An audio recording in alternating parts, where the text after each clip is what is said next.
When I first stood on Cape Horn, I was impressed with just being there.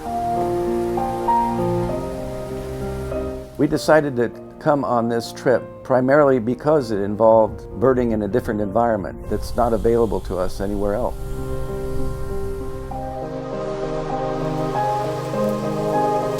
I could stare out that window for hours. It's calming and look at the birds, and by and large they're the same birds, but there's a chance there'll be a different bird there, so that keeps my attention. This is a chance of a lifetime because of the remoteness and the difficulty, really, that I would have getting here by myself. You look around and there's no sign of man. It's a fascinating feeling.